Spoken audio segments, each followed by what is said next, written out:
أعوذ بالله من الشيطان الرجيم بسم الله الرحمن الرحيم يوصيكم الله في أولادكم للذكر مثل حظ الأنثيين فإن كن نساء فوق اثنتين فلهن ثلث ما ترك وإن كانت واحدة فلها النصف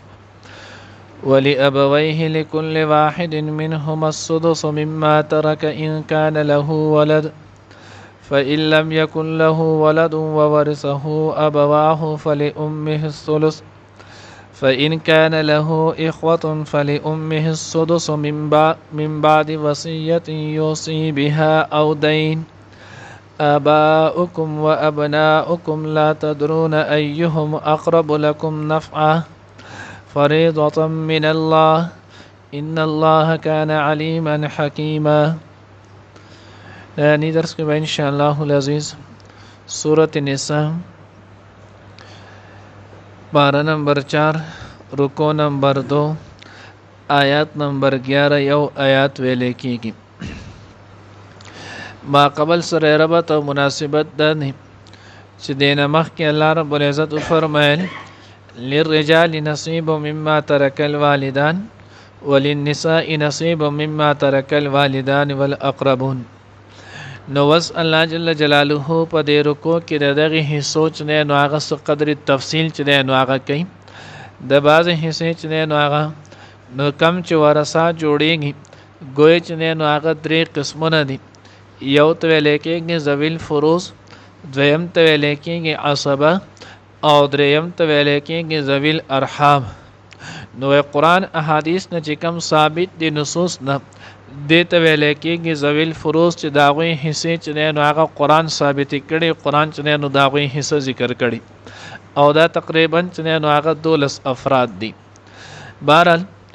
نو چې نو الله رب العزت دلته یوصیکم الله فی اولادکم للذکر مثل حظ الانثیین.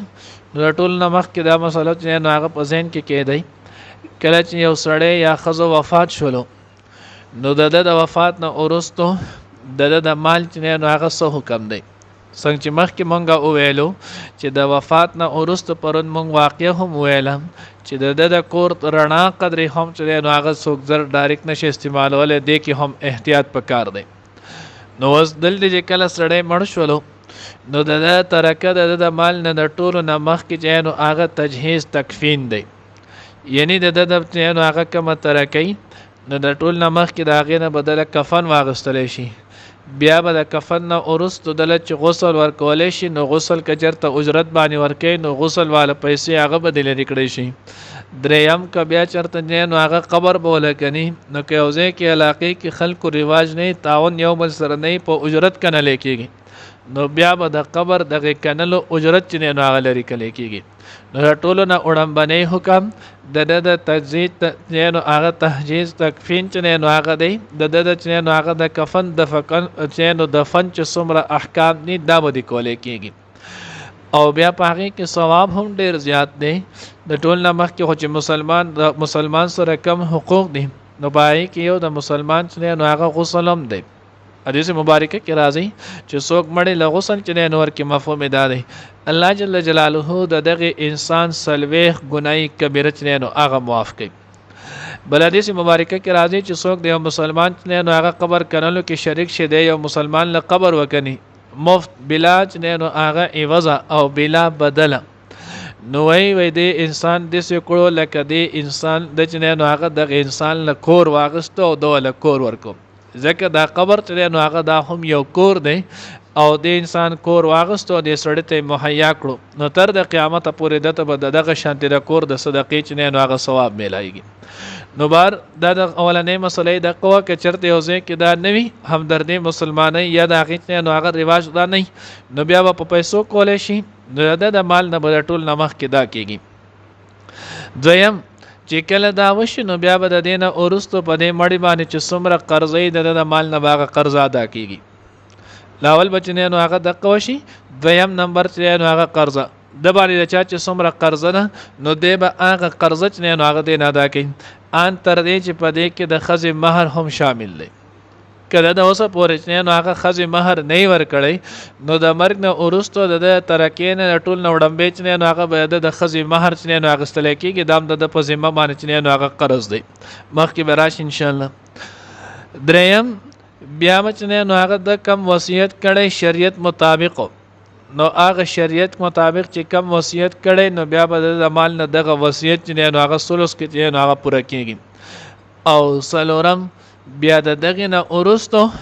د چې نو هغه وصیت نه وروسته کمی نو بیا به د وصیت نه وروسته د مال چې نو هغه په ورثو باندې تقسیمېږي د کمی د پار چې الله جل جلاله د هغه ترتیب چې نو هغه ذکر کړی دی چې د هر سړی حصہ چې نو هغه متعین ده د دغه حصے متعین په حساب باندې او بیا هر سړی ته چې نو هغه دغه حصہ میلایي کې مال چې نو هغه به ترکه به تقسیم شي.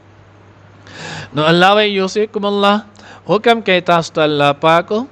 فی اولادکم تاسو د اولاد په حق کې لذکر مثل حظ الانثیین کچرته یو سړی مړ شولو نو بیا د سړی د پاره برخه ده برابر چې نو هغه د دوو جنکو یعنی یو الګ ته د دوو جنکو په قدر چې نو هغه حصہ میلایږي. اوس دې ځکه چې نو هغه کخیال مو کړی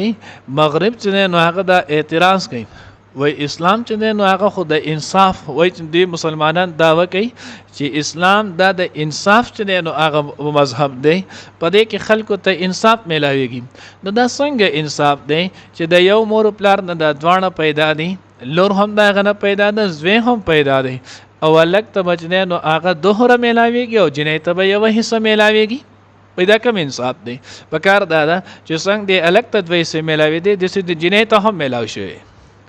نو د ټولو نغلوی جواب چې نو هغه خدا دې کم چې قران کې بخپله الله پاک چې نو هغه ور کړی دی ان الله کان علیما حکیما الله خپل صفت ذکر کړی یقینا الله علم والده او حکمت والده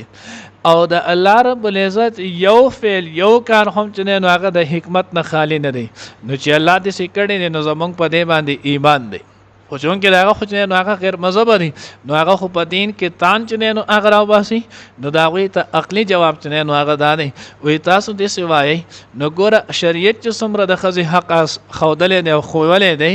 دوره د دنیا یو مسلک د دنیا یو چې نو هغه مذهب او تهذیب هم چې نو نه دی ور کړی. لکه اوس ګوره کله چې نو یو کور ته خزه واده شي نو د دغه خزه جامه د دې پیزار د دې چه ډوړی د دې طبيب ډاکټر د دې چې نو هغه رهن سهن دا څومره شیزونه چې نو دا ټول ذمہواری چې نو هغه په مور په خاون باندې او کچرته د خاون چې نو هغه ناقص دی دا نشي کولای نو بیا شریعت وی دا به د سخر ادا کوي ولې دا ول چې نو هغه واده کولو کله نشي کولای نو بیا به چې نو د سخر به چې نو هغه به ادا کوي خو په دغه کورنۍ باندې د دې چې نو دا ټول هرڅري او دا لک چې نو هغه بچرتم تاسو نه لیدلی چې داغه جامه پیزر داغه طبيب داغه چې نو خوراک سکاک داغه رهن سهن چې نو هغه چرته پس خرباني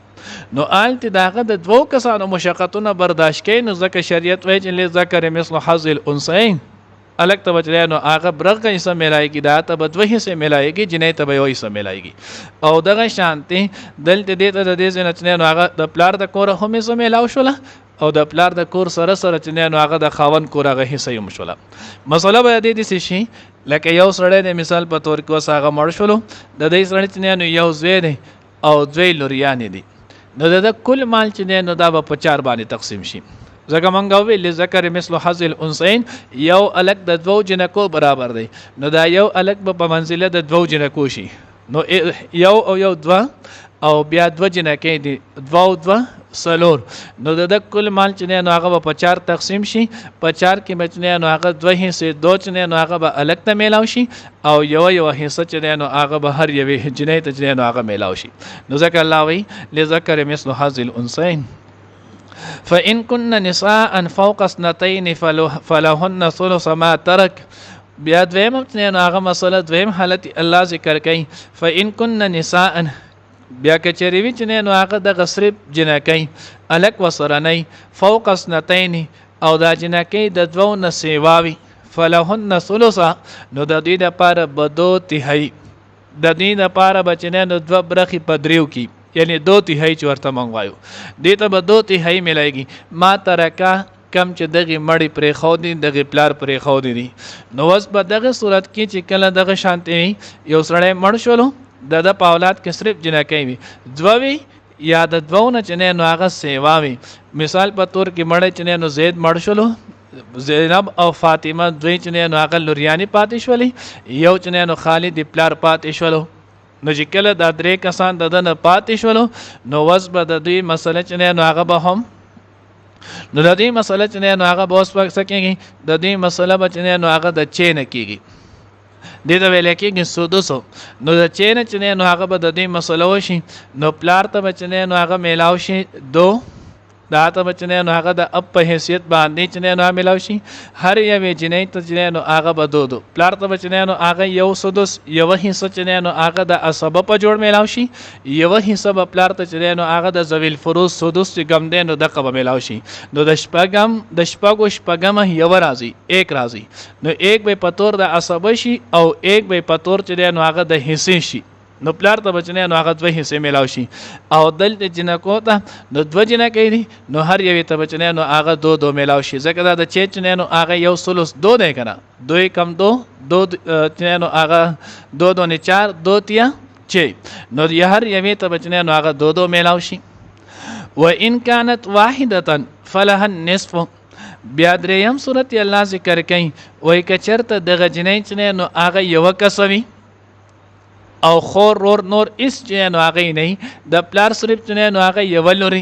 د مور چې نو هغه صرف یو لوري وس دغه مړ چې نو کس مړ شولو او د نور څوک ورثه نشته یو پلاری پاتې شولو یوې د غلور پاتې شوله نو په دې صورت کې بیا مسله چې نو هغه نو په دې صورت کې به مسله بیا د چین کېږي ځکه مخکې موږ پرون ما اباسي مسلې کې موږ چې کوم خپلې پای کې ما تاسو ویلو چې د پلار درې حالت دي او د یو حالت چې نو هغه په دریو کې داري چې د تسدس ما تعصیب ملاويږي یعنی یو خپل حصہ شپږمه حصہ او دا بل د چنانو کله د جنې سره د راشي نو په دغه صورت کې بیا د جنانو په تور د اسباب بیا باقی مال ټول ملایږي. اسباب هغه ته لیکيږي چې چاته باقی مانده چنانو هغه غوړ مال ملایږي نو د پلار ته به یو سدس ملاو شي او بیا د چه نصف نو د چه نصف چنانو هغه 3 دی 3 کم 3 دو نیچه نو چې په دو تقسیم شي نو هغه 3 راځي نو نسب د جنې ته 3 حصے 3 حصے بچنه نو هغه د جنې ته ملاوي شي او د مړی پلار ته چنه نو هغه یو په تور د سدس او دویم چې نو هغه دو ورته په تور د اسباب باندې ملاوي شي نو ګویا 3 په پلار ته ملاوي شي او 3 چې نو هغه بلور ته ملاوي شي. ولی ابويه لكل واحد منهم السدس مما ترك ان كان له ولد. وسویدل ته الله رب العزت او مور پلار د پاره د دې کې د هر یو د دې ځوانو نه دې تبشپګم اسم ملایږي مما ترکا پاک تاغه چې کمال پرې دی ان کان له ولد کله دغه مړی چې نو هغه اولاد وي نو کله مړی اولاد وي نو د مړی د اولاد په صورت کې مور پلار دی اولاد دی نو اوس په دغه صورت کې بچنه نو هغه سو ملایږي. لکه مثال په تور کې مړی یو کس نو هغه مړ شو زید مړ شولو فاطمه مور پاتې شوله خالد پلار پاتې شولو او دغه شانت چنو امر زوی پاتې شو یو زوی دی یوې مور ده یوې پلار دی اوس دې چنو هغه لاړلو نو په دې صورت کې به مسله هم د چین کېږي چې کې بچنه نو هغه شپږم حصہ یو حصہ بچنه نو هغه به مور ته ملایږي یو حصہ چنه نو هغه به پلار ته ملاوي شي او سلور حصے باقی مانده چنه نو دا بزوی ته ملایږي ځکه موږ ویلو زوی دا چنه نو اسبه ده او په اسبو کې د ټولو نه نږدې او قوي درجه چنه نو هغه د زوی ده نو چې کله د ټولو نه قوي او نږدې درجه نه نو دا غوي ته خپل چنه نو ذویل فروز په حیثیت سره چې کومه حصہ د چټه شپږم حصہ نو دې ته به ایک چنه نو هغه ملاوي شي او باقی مانده سلور چې څومره دي نو دا ټول د غزوی ته ملاوي شي. نو ځکه الله وایي چې نو هغه ولي ابويه لكل واحد منهم السدس مما ترك ان كان له ولد چې کله د مړي اولاد وي فإن لم يكن له ولد وورثه ابواه فلأمه الثلث. وسوي کچرته د مړي کس مړ شولو او دغه مړي اولاد نه وي میراث کې چې نو هغه شاته د په ورثاو کې صرف مور او پلار پاتې شي کس مړ شولو د نور هیڅوک وارثان نشته وارثانو کې صرف مور او پلار دي نو په دغه صورت کې بچنه نو هغه بیا مور او پلار نو مور ته بچنه نو هغه د کل مال دریمه حصہ ملایږي او باقی مانده ټول مال بچنه نو هغه پلار ته ملایږي په تور د اسبه باندې لکه مسله په دې صورت کې چې نو هغه د 3 نشي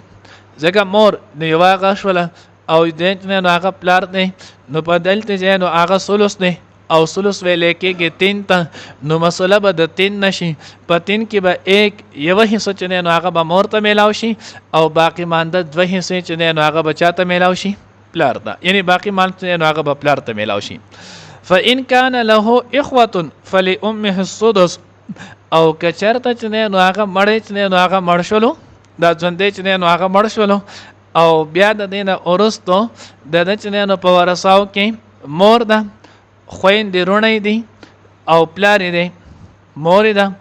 خويندې رونې دي او پلار دي نو په دې صورت کې بچنه نو هغه به د تسملایږي په دې صورت کې به هم مسله چې نو هغه به د چینه کېږي فلی امه السدس ځکه د مور حصہ چې نو هغه متعین ده هغه چي دي او دا چې نو هغه د میراث قاعده د چې کم عدد راشي نو بیا به دغه عدد نه مسله کېږي نو د چینه بچنه نو هغه مسله شروع شي بیا د چین کې بچنه نو سدس شپږم حصہ چې نو هغه به مور ته میلاو شي باقی مانده چې نو هغه 5 حصے هغه به پلار ته په تور د اسبه میلاو شي خويندې رونه چې سوره د دې مړې دي دا بټول چې نو هغه محروم شي ولی وجه چې نو هغه دادا چې د پلار چې نو هغه درجه ضرور په درجه په قربت سره هغه ته ډیره نږدې ده او بل رزمنګ چې نو هغه ویلو للرجال نصيب مما ترك الوالدان والاقربون نو د الاقرب فالاقرب د قاعده مطابق رونه چې نو هغه محجوب دي هغه محروم دي او پلار ته چې نو په تور د اسبه باقی مانده ټول مال به میلاو شي الله وی من بعد وصیت یوسی بها او دین دا چې نو هغه او د وصیت نه اورستا پس دا چې نو ادا کول نه د سنه د وصیت نه اورستا او د دین د قرضین اورستو یعنی ما تاسو لاول کې وی چې د مړی ترتیب باندې بدقه کولې کیږي اوس قران کې الله پاک وصیت مخ کې ذکر کړي او دین قرضې اورست ذکر کړي او د حضور علیه الصلاۃ والسلام د عمل نه دا ثابتېږي چې د الله پیغمبر قرض مخ کی ادا کړی دا او وصیت چې نه هغه ورسته جامع ترمذی جلد ثانی چې نه هغه حدیث مبارکه دی نو پاره کې د الله پیغمبر چې نه هغه د قشانتی کړي کس مړ شو ټول نمخ کې چې نه هغه ماتسته داغه چې نو دفن کفن وشلو کفن دفن ورسته بیا د الله پیغمبر سوره قرض په داغه دی ادا کړي بیا دغه نه ورسته چې نه الله پیغمبر کده وصیت کړي عقل لاگو کړي نو سوال دا پیدا کیږي قران کې الله حکم نو موږ وای د قران د ټول نه وړاندې مفسر داغه د الله پیغمبر دی نو معلومه دا شوله دویم جواب چې نو هغه دا دی چې د قرض د پاره چې نو هغه طلبګار شته هغه به راځي خپل قرض چې نو هغه بغواړي چې زما ورته پیسې چې نو هغه دی راکی خو چې چا د پاره چې نو هغه وصیت شوی نو وصیت د پاره چې نو هغه خو طلبګار نشته هغه وصیت خپل نشي غوښتي کنه یا هغه ته پته جنې نو هغه نشته یا دی نه ور کوي نو شریعت الله رب العزت دا وصیت د قرض نه دیو جبانی مخ کې کوچ د اهتمام شته د وصیت به منی د پسول مال کې چې کله دن نه د دې منل پتا باندې لازم دي دا بخامه منی نو ځکه الله رب العزت و من بعد وصیت یوسی بها چې کوم وصیت کړي نو دغه وصیت چې نو هغه بلاګو کولای شي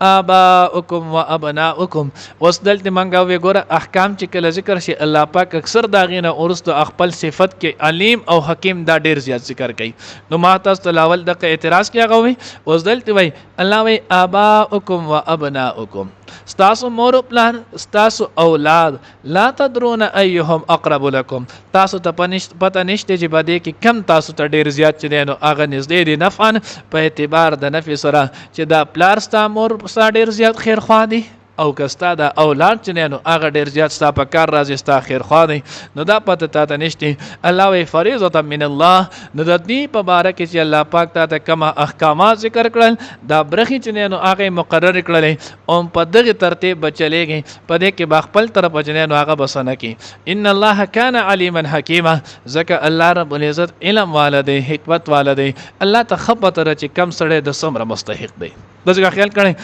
پرون نه بل ورځ موږ چې بیا ورسته ځان له مسایل خبرې کولې نو پای کې یو مرګري دا مسله چې نو هغه وي چې وس چې نو هغه نوې قانون وای داسې شو چې یو سړی چې نو هغه خور لور له یې نه ور کړي هغه په خپل ژوندانه ونستل د دې ورسته اولاد چې نو هغه بیا دا نشي کولای مطالبه اران کې مسله ګورې دا ده چې د دې چې ورسته اولاد کې اولاد دغه ټول چې نو هغه مطالبه کولای شي غستل شي ځکه د کم انسان چې نو هغه فرضي او وراثتي حق وي دا د اغستلو نه بغیر یا د موافقولو نه بغیر په هیڅ صورت چې نو هغه نه کیږي که حکومت باطلي او کې نه باطلي الله دې موږ ته صحیح پوهه نصیب کړي یوصیکم الله حکم کوي تاسو ته الله پاک فی اولادکم تاسو د اولاد په حق کې لذکر د سړي د پاره حصہ د مثل حظ الانثیین برابر د دوو جنکو فإن كن نساء بیا کچریوی مصرف جنکی فوق اثنتین د دوو نزیاتی فلهن الثلث نو داغوی د پاره دی دو برخی پدریو کې یعنی 2/3 ما ترکا د ترکینا و ان كانت واحدتا او کچریوی هغه یوا واحدتا یک یوا فلهن نصف نو داغوی د پاره نیمه ده ولی ابویه او د مور پلار د پاره لکل واحد منهن په دې دوانو کې د هر یو د کس د پاره اسود شپږم برخه ده مما د اغه مما ترکا د اغه ترکینا ان کان له کچریوی داغه د پاره ولد اولاد فإن لم يكن له ولد بیا کچری نوی داغه اولاد او ورثه او چنه وارثان وی ابواه د مور پلار فلی امه نو داغه د مور د پاره الثلث دریم برخه ده فإن کان له اخوه بیا کچریوی داغه د چنه نورونه فلی امه السدس نو داغه د مور د پاره شپږم برخه شپږم حصہ ده من بعد وصیت ورستو د وصیت یعنی ادا کولو د وصیت نه یوسی بها چې وصیت غړې پاغه باندې او د یاد قرض اباؤکم استاسو پلاران و ابناؤکم او استاسو زامن لا تدرون ایهم تاسو نه پوهیږئ چې څوک پاغه کې اقرب او زیات نږدې دي لکم تاسو ته نفع په نفع سره فریضتن دا برخی دا بریکټ معنی ده فریضتن مقرر دی من الله د الله د طرفنا ان الله بشک الله پاک کان دے علیمن پوها حکیما خاوند حکمتو